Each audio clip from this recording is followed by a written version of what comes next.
Good morning dear students. देखिए, हमने previous classes में डिस्कस किया था फाइनेंशियल मैनेजमेंट को। फाइनेंशियल मैनेजमेंट को डिस्कस करने के बाद हमने समझा था कि भाई फाइनेंशियल मैनेजमेंट क्यों किया जाता है एक फर्म के अंदर। एक बिजनेस यूनिट वो क्यों चीज़ों को मैनेज करती है, फाइनेंस को, यानी कि अपने पैसों को किस लिए मैनेज करती है।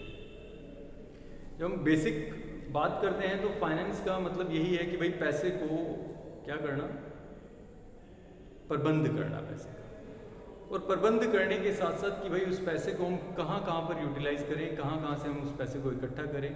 यदि हमारे पास पैसा कम है तो हम अपने बिजनेस को किस तरह से एनहांस कर सकते हैं। हम अपनी जो डे टू डे एक्सपेंसेस हैं, हमने दो रिक्वायरमेंट्स को पढ़ा था। नंबर एक working capital requirement and number two हमारा फिक्स्ड कैपिटल रिक्वायरमेंट। तो वर्किंग कैपिटल रिक्वायरमेंट के लिए कि वो पैसा कि जो हमें डे टू डे ऑपरेशंस को रन करने के लिए चाहिए। फिक्स्ड कैपिटल वो पैसा जो हमारे स्थायी संपत्तियों को खरीद करके हमारे बिजनेस को क्या करे, स्मूथली रन करा सके। तो इसी क्रम में आज हम बात करेंगे फाइनेंशियल प्लानिंग की। फाइनेंशियल प्लानिंग होती क्या है बेसिकली। देखिए, जब फाइनेंशियल प्लानिंग की बात होती है तो हम बात करते हैं कि प्लान करना एक चीज़ को। हम हर एक काम को करने से पहले क्या करते हैं, उसके लिए एक प्लान बनाते हैं कि ये प्लान हमारा सक्सेस होगा या नहीं होगा। और यदि उस प्लान की हम फिजिबिलिटी को चेक करते हैं, हम इकोनॉमिक फिजिबिलिटी, उसका फाइनेंशियल फिजिबिलिटी, उसका टेक्निकल फिजिबिलिटी, क्योंकि प्लान क्या होता है कि भाई वो सक्सेस हो या ना हो। ऐसा नहीं है कि मार्केट के अंदर सभी बिजनेस क्या हो जाते हैं, रन करते हैं, या सभी बिजनेस प्रॉफिट अर्न करते हैं। बहुत सारे ऐसे बिजनेसेस होते हैं जो प्रॉफिट नहीं अर्न कर पाते। Due to what? Due to lacking of their plan. उनके प्लान की वजह से प्लान में क्या थे, कुछ ड्रॉबैक्स थे, और उन ड्रॉबैक्स की वजह से वो बिजनेस अपना वर्क, यानी कि वो बिजनेस स्मूथली रन नहीं हो पाया, या वो बिजनेस प्रॉफिट अर्न नहीं कर पाया। तो उसके लिए सबसे बड़ी जो चीज़ है भाई, finance is the blood of business, we also no. और पैसे का प्रबंध बेहद आवश्यक है। एक बैकएंड की जॉब है, एक पर्दे के पीछे की जो फाइनेंशियल एनालिस्ट होते हैं हमारे, वो क्या करते हैं, बैकएंड में काम करते हैं, पर्दे के पीछे जॉब करते हैं। पर्दे के पीछे जॉब करते हैं, वो काम करते क्या है कि भाई पैसे को मैनेज करते हैं कि पैसा ना तो हमारे पास कम रहे, ना ही पैसा हमारे पास ज़्यादा हो जाए।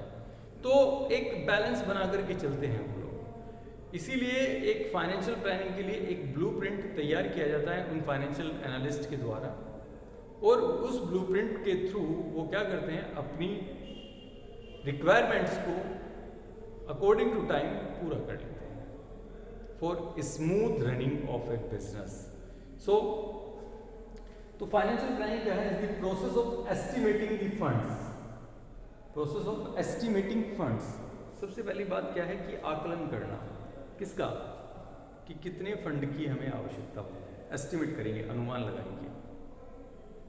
बात समझ में आ रही कि भाई कितने पैसे की हमें आवश्यकता है। The second thing is requirement of business, कि हमारे व्यवसाय की आवश्यकता क्या है, कि हमारे बिजनेस को कितने पैसे की आवश्यकता है। The next thing, and specifying the sources of funds, और उन सोर्सेज को, उन साधनों को स्पेसिफाई करना, उन्हें पता करना कि कहाँ से हम पैसे को क्या कर सकते हैं, रेज कर सकते हैं, पैसा हम ले सकते हैं। मैंने आपको कुछ सोर्सेज बताए थे कि भाई ओन्ड कैपिटल है हमारा, या फिर हमारा बोरोड फंड है, या फिर हमने किसी इंस्टीट्यूशन से उधार लिया है। तो ये क्या है, सोर्सेज। तो financial planning is what, is the process of estimating and the requirement and to specify the sources for smooth running of a business. देखिए,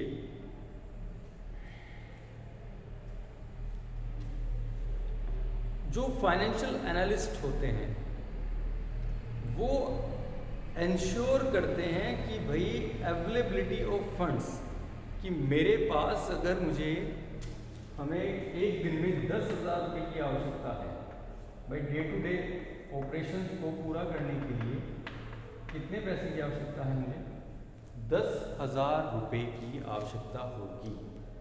और जब 10,000 रुपये की आवश्यकता मुझे डे टू डे ऑपरेशंस को रन करने के लिए होगी, इट मीन्स व्हाट, कि कम से कम मेरे पास एवरी, यानी कि हर 24 घंटे, एवरी 24/7 मेरे पास 10,000 रुपये तो मिनिमम होना चाहिए कैश।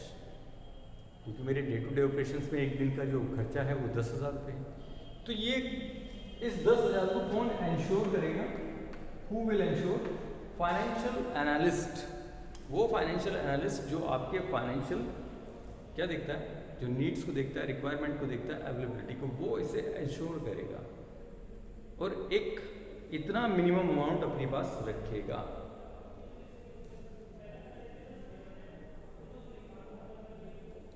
द नेक्स्ट इज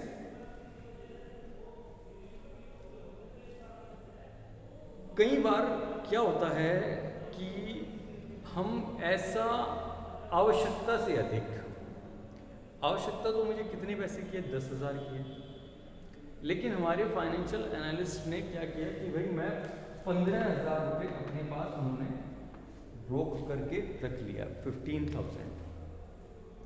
तो यहाँ पर ये जो 5,000 रुपये है ये क्या हुआ? एक्सेस हो गया। और जब एक्सेस हो गया तो इसकी रिसोर्सेज क्या हुआ? यूटिलिटी क्या हुई इसकी? वो रिड्यूस हुई उस पैसे की। बात समझ में आ रही बच्चों?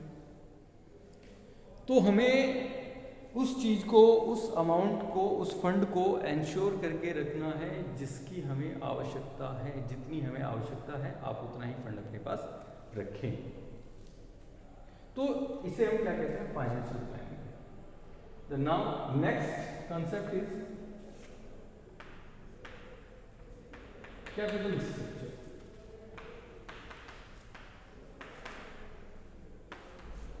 देखिए कैपिटल स्ट्रक्चर होता क्या है? बेसिकली इसके नाम से भी आपको समझ में आ रहा होगा, पूंजी संरचना। Capital structure means a combination, A mix of various kinds of capital which is we are raising from our external sources, our internal sources। एक कॉम्बिनेशन हम बनाते हैं किसका? कैपिटल स्ट्रक्चर किसको कहा गया? एक combination of capital, A mix of capital which represents the structure of a business. कि भाई हमारे पास हमने कहा हमने 1 लाख रुपए कहां से लिया? इक्विटी शेयर होल्डर से लिया है। 50,000 रुपए के मैंने क्या किए? प्रेफरेंस शेयर इशू किए हैं और 1 लाख रुपए यहां पर मैंने डिवेंचर होल्डर से लिया हुआ है, ठीक है। और इसी तरह से मैंने 10,000 रुपए के, यानी कि 10,000 रुपए का मेरे पास क्या है? एक शॉर्ट टर्म लोन है। तो is it what total capital कितना हो मेरे पास? यानी कि 2,50,000, 2,60,000 रुपए, 2,60,000। Is it what? ये टोटल कैपिटल है किसका? फर्म का। पूरा जितना भी पूंजी आपके पास, यानी कि फर्म, एक बिजनेस ने, वो उसका खुद का पैसा है या वो उधार लिया हुआ पैसा है। तो इज इट वॉट सोर्स? ये क्या रिप्रेजेंट कर रहा है कि ये टोटल कैपिटल हमने, तो ये कॉम्बिनेशन है किसका? Owned fund and borrowed fund. जब हम ओन्ड फंड की बात करते हैं तो हम बात करते हैं इक्विटी और preference is what? Owned fund. Debenture and loan is what? Borrowed fund. बात समझ में आ रही है बच्चों? तो is it what? Is it a combination of, it is a combination of borrowed capital and owned capital. तो इस स्ट्रक्चर को, इस मिक्सअप को हम क्या कहते हैं? कैपिटल स्ट्रक्चर बोलते हैं हम इसको।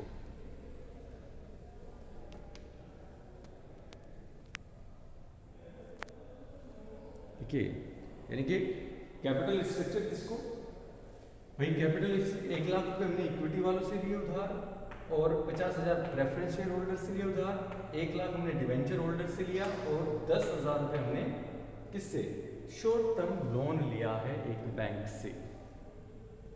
बात समझ में आई बच्चों? तो ये क्या है? कॉम्बिनेशन है किसका? ओन और बोरोड फंड का। कि भाई खुद का पैसा कितना है आपके पास, कितना आपने मार्केट से उधार लिया हुआ है। तो उस मिक्स को, उस स्ट्रक्चर यानी कि उस कॉम्बिनेशन को हम क्या कहते हैं? कैपिटल स्ट्रक्चर कहते हैं। Get it students? तो यहाँ पर जब हम कैपिटल स्ट्रक्चर में आगे पढ़ेंगे, हम एक और टॉपिक देखते हैं, trading on equity. Trading on equity का मतलब क्या होता है? Earning per share. कि आपका जो कंपनी है वो एक शेयर पर किस रेट से अर्न कर रहा है, अर्निंग पर शेयर। तो हम उसे अपनी फर्दर क्लासेस में भी डिस्कस करेंगे।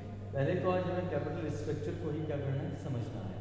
तो कैपिटल स्ट्रक्चर हमारा क्या था, पूंजी संरचना, जिसमें क्या थे कि भाई कॉम्बिनेशन है अलग अलग वेरियस कैपिटल्स का। वो इक्विटी वाले भी हो सकते हैं, प्रेफरेंस वाले भी हो सकते हैं, वो हमारे लोन कैपिटल भी हो सकता है, वो हमारा डिवेंचर होल्डर भी हो सकते हैं, वो हमारे कौन लॉन्ग टर्म इंस्टीट्यूशन यानी कि फाइनेंशियल इंस्टीट्यूशन से लिया गया पैसा भी हो सकता है। लाइक जैसे कि हम बात करते हैं कि हमने एक लोन लिया किससे, सिडबी से। SIDBI is what, small industrial development bank of India, या फिर हमने लोन लिया आईडीबीआई से, industrial development bank of India IDBI. तो ये दो बैंक क्या है, ये फाइनेंशियल इंस्टीट्यूशन है जो कि फाइनेंशियली असिस्टेंस यानी कि सपोर्ट करते हैं इंडस्ट्रीज को। तो जब आप यहाँ से भी अगर फंड को रेज करते हैं, पैसा उधार लेते हैं, तो इसका अर्थ, इसका मीनिंग क्या हुआ कि भाई ये कैपिटल हमारा कॉम्बिनेशन है। कॉम्बिनेशन किसका है, वो ओन्ड फंड का है, वो बोरोड फंड का है। तो उस कॉम्बिनेशन को हम क्या कहते हैं, कैपिटल स्ट्रक्चर कहते हैं। Get it students.